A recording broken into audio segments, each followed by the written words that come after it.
Welcome to another episode of GW Recap. I'm your host, Carter Dudley. George Washington came into tonight's contest against Coppin State, riding a four-game losing streak, and that ended tonight as George Washington knocked off Coppin State 75-62. Um, it was a pretty good all-around performance, if I could, say so. Um, sophomore guard, Joe Bamisile scored a game high 25 points on 11 of 14 shooting from the field, 3 of 5 from deep, and also grabbed 10 rebounds. Brendan Adams, who's always just solid, posted 13 points, 8 rebounds, so 3 of 7 shooting from deep. And Brayon Freeman, who was playing well beyond his years and his experience as a freshman, posted 10 points, a game high, 8 assists, and had 3 steals to go with that. He's quickly becoming one of the best two-way guards in the A10. And, I'm excited for his future. Coppin State was led by Jesse Zarzuela, who finished with 19 points, so 6 of 14 shooting, 3 of 10 from deep. He also added 4 assists. And Tyree Corbett, who posted 15 points and 12 rebounds, 1 steal, 1 block in the losing effort.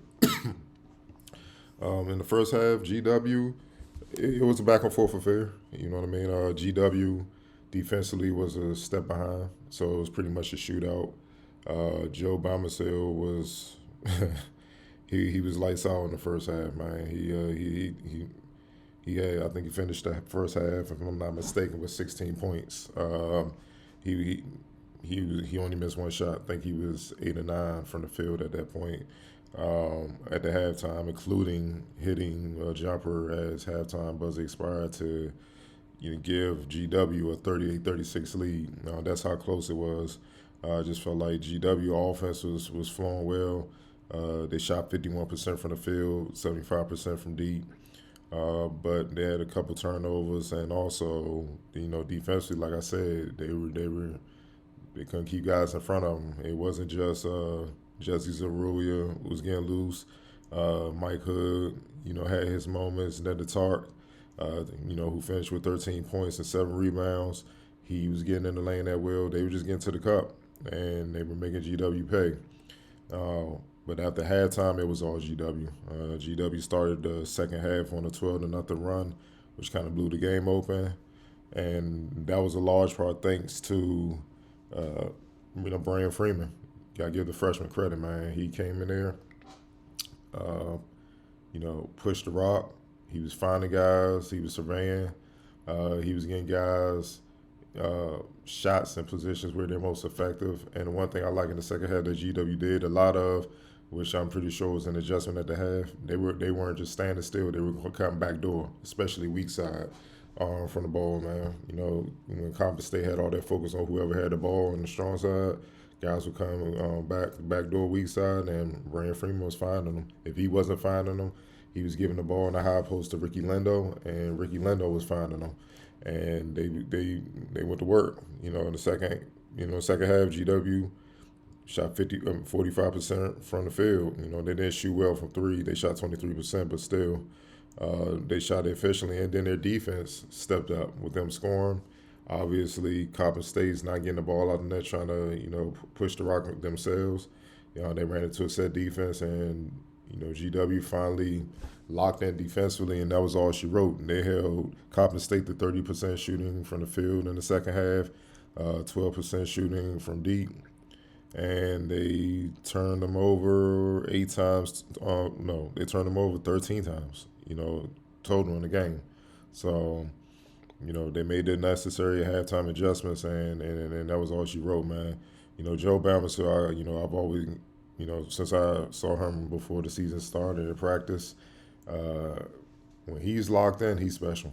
I think he has an NBA future, just a matter of when. He can score from all 3 levels, super athletic, plays with a joy and passion for the game. He loves to play. You could just tell. he could play bigger than what his 6'4" size is because of his athleticism and his length. He can sky up, get rebounds, and when he's in 3-pointers, it pretty much opens up his game. And he can play on the ball and off the ball, and that's what makes him special. He can defend as well.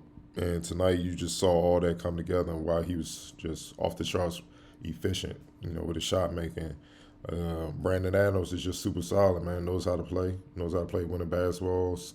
Can defend multiple. He could defend multiple positions. You saw him on a number of guys, mostly Zarzuela, but he had his chance. He took his turn on Hood and Tark as well, and he hit timely 3-pointers, man. You know what I mean? He's just, like I said, just super solid.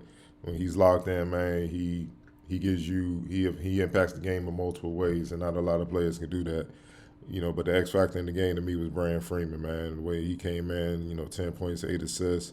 And keep in mind, 3 steals, and he only had 1 turnover in 27 minutes coming off the bench. You know what I mean? He started the second half, but he came off the bench in the first half. The kid has a bright future, man. He's not your average freshman. You know what I mean? And, I'm loving what I'm seeing out here, man. And, in high school, he was known as a scorer, but so far at GW, he's showing that he has the tools to be an effective point guard in every aspect. And, that's just a credit to him and the GW staff for helping him, develop, to overcompensate for the lack of experience that he has. That's not an issue for him. Ricky Lindo, he didn't have the best shooting night, but I felt he made some big-time plays defensively. It was one play in the second half where he knocked the ball loose, and I think it was Hood from Coppin State, and the ball was literally underneath Hood. Like, he was standing directly over the ball. And Ricky Lindo, once he knocked it loose, literally dove, Dennis Rodman style, got the ball, recovered the ball, and passed it ahead to James Bishop for a lay-in. And that was just all him wanting the ball more. That was him wanting the ball more. That was him wanting to get GW a win, man. And when he plays with that type of effort, man, that's what makes him special. He's a Swiss Army knife, man. You're going to feel him in multiple ways. And, that just, when he did that, I pretty much knew GW was going to win. And, because that type of effort, you can't just fake. That's one, too. Coach can get on you all he want about that, but taking that extra effort to dive and gather the ball and still have presence of mind to find that your teammate running so they can score. Those little things add up to big things, man. And GW needed it, man. They're much better than their record, 3-8 in my eyes. They just have to continue to give that type of effort, and great things will happen for them. Moving forward. James Bishop. Normally, we all know he can score the ball at will.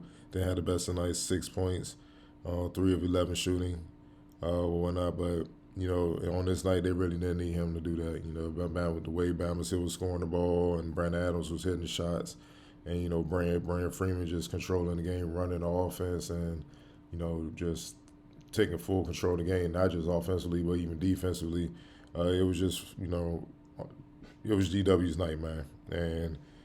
That's the type of play that they're going to need out of those guys moving forward to try to right the ship and keep improving their record to the point where, they can eventually get 500 and then make a run when conference season play and, get back in the thick of things where they can have a chance to make some noise come conference tournament time, and who knows after that, you know what I mean? But you take it one game at a time. All in all, it was a great win for GW, returning home. And, just going to see if they can continue to just make this a consistent thing. That's the thing, They came out look good before. Then next thing you know, they ride a 2 or 3 game losing streak. They just got to be consistent. And they have the players and the experience to be consistent, man. They just got to, stick together. Some more key stats, GW scored 18 points off of Coppin State's turnovers. They outscored Coppin 38-26 in the paint. They outscored Coppin, second chance points 15-4. And their bench, GW bench, thoroughly outplayed Coppin State's bench. GW's bench scored 19 points, and Coppin State's bench only scored 6. That's ball game. So pretty much, GW got it done in every aspect, and that's why they walked off the floor victorious. Next up for GW, they have a few days off. They will face Radford at home next Monday. Looking like I will be there to cover that. So, we catch back up then. But thank you for joining me for another episode of GW Recap. See you soon.